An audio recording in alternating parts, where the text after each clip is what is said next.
आपण पाहत आहात सत्याची बाजू मांडणारं हक्काचं न्यूज चॅनल M24 तास।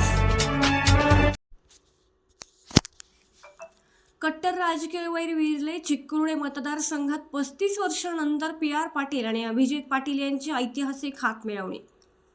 राजकारणात कोणीच कोणाचा कायमचा शत्रू किंवा मित्र नसतो याची प्रचिती आज चिक्कुर्डे जिल्हा परिषद मतदारसंघात आली। गेल्या 30-35 वर्षांपासून एकमेकांचे कट्टर राजकीय विरोधक असलेले महाराष्ट्र राज्य साखर संघाचे अध्यक्ष PR पाटील आणि महाविकास आघाडीचे उमेदवार अभिजित शिवाजीराव पाटील आज गळ्यात गळे घालून पाहायला मिळाले। विशेष म्हणजे PR पाटील यांनी अभिजित पाटील यांच्या खांद्यावर हात ठेवून त्यांना जाहीर पाठिंबा दर्शवत सर्व शंका कुशंकांना पूर्णविराम दिला आहे। PR पाटील आणि अभिजित पाटील यांच्यातील राजकीय संघर्ष संपूर्ण जिल्ह्याला परिचित आहे। 2019च्या निवडणुकीत PR पाटील यांचे सुपुत्र संजीव कुमार पाटील यांनी अभिजित पाटील यांचा पराभव केला होता। जुन्या जखमा आणि संघर्षाची धार पाहता 2026च्या या निवडणुकीत हे दोन्ही गट एकत्र येतील का याबाबत राजकीय वर्तुळात मोठी साशंकता व्यक्त केली जात होती।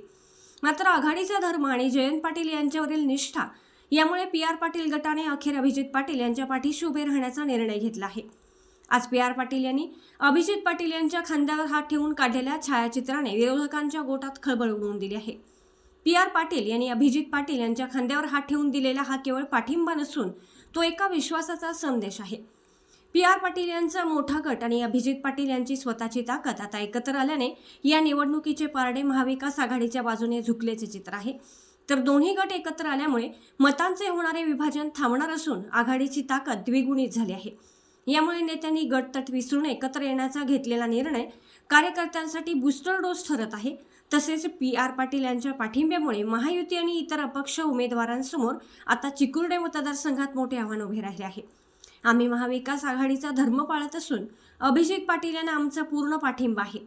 जुने मतभेद बाजूला सारून मतदारसंघाच्या विकासासाठी आम्ही एकत्र लढणार असल्याचे महाराष्ट्र राज्य साखर संघ अध्यक्ष PR पाटील यांनी बोलून दाखवले।